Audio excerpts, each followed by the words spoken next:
Assalamualaikum warahmatullahi wabarakatuh. Bersama saya dengan Aprilia Enterwati, calon guru penggerak angkatan 10 dari SD Jakarta Islamic School Joglo. Video kali ini mengenai jurnal refleksi dwi mingguan modul 2.1. Refleksi kali ini saya menggunakan model 4C, Connection, Challenge, Concept, and Change. Apa itu refleksi model 4C? Yang pertama adalah connection. Apa keterkaitan materi yang didapat dengan peran sebagai calon guru penggerak? Kemudian challenge.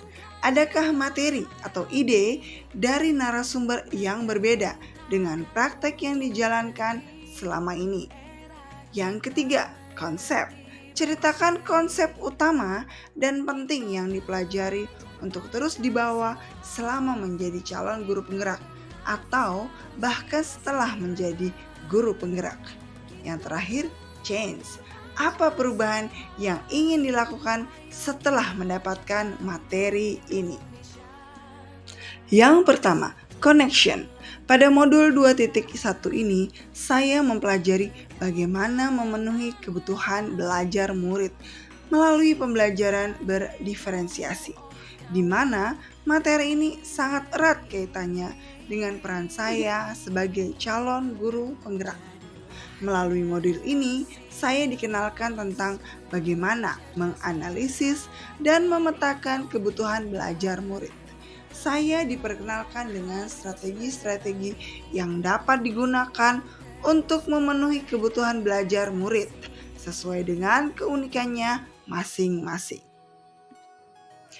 Hal ini sangat membantu saya sebagai calon guru penggerak, di mana salah satu peran guru penggerak adalah sebagai pemimpin pembelajaran yang senantiasa mengarahkan ekosistem pembelajaran yang berpusat pada murid. Di samping itu, dalam implementasi pembelajaran berdiferensiasi di kelas, saya dapat mengembangkan nilai-nilai guru penggerak yang saya miliki, yakni mandiri, reflektif, kolaboratif, inovatif, serta berpihak kepada murid. Yang kedua, challenge. Dari beberapa konsep materi yang saya terima, ada beberapa yang berbeda dengan apa yang sudah saya terapkan selama ini. Di antaranya, yang pertama, selama ini saya mengira bahwa memberi soal tambahan pada murid yang selesai lebih cepat dalam mengerjakan soal merupakan bagian dari pembelajaran berdiferensiasi. Ternyata hal ini salah. Yang kedua, saya mengira bahwa mengelompokkan murid berdasarkan tingkat kecerdasannya dan memberi perlakuan berbeda sesuai tingkat kecerdasannya merupakan pembelajaran berdiferensiasi. Ternyata saya masih belum tepat. Yang ketiga, saya mengira bahwa melakukan pembelajaran berdiferensiasi berarti saya menyiapkan beberapa rencana pembelajaran untuk memenuhi kebutuhan siswa. Ternyata bukan seperti itu. Yang ketiga, konsep. Konsep utama dan penting yang saya pelajari dalam modul ini bahwa pembelajaran berdiferensiasi adalah serangkaian keputusan masuk akal, common sense, yang dibuat oleh guru yang berorientasi kepada kebutuhan murid.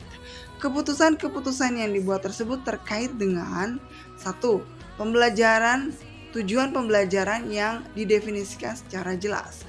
Yang kedua, guru menanggapi atau merespon kebutuhan belajar muridnya dengan menerapkan strategi diferensiasi konten, proses, dan penilaian. Yang ketiga, penciptaan lingkungan belajar yang membuat murid untuk belajar secara mandiri. Yang keempat, manajemen kelas yang efektif. Yang kelima, penilaian berkelanjutan. Yang keempat, change. Setelah mempelajari modul ini, saya merefleksikan diri saya yang ternyata belum sepenuhnya memahami pembelajaran berdiferensiasi secara utuh dan menyeluruh. Untuk kedepannya, perubahan pembelajaran yang akan saya lakukan adalah: pertama, melakukan asesmen diagnostik untuk mengetahui, menganalisis, dan memetakan kebutuhan murid. Yang kedua, melaksanakan pembelajaran berdiferensiasi menggunakan strategi diferensiasi konten, proses, dan penilaian sehingga mampu mengakomodir berbagai kebutuhan belajar murid. Yang ketiga, menciptakan lingkungan belajar yang aman, nyaman, dan menyenangkan. Yang keempat, melakukan manajemen kelas yang efektif. Dan kelima, melaksanakan penilaian berkelanjutan. Demikian video saya kali ini. Terima kasih. Wassalamualaikum warahmatullahi wabarakatuh. Salam guru penggerak.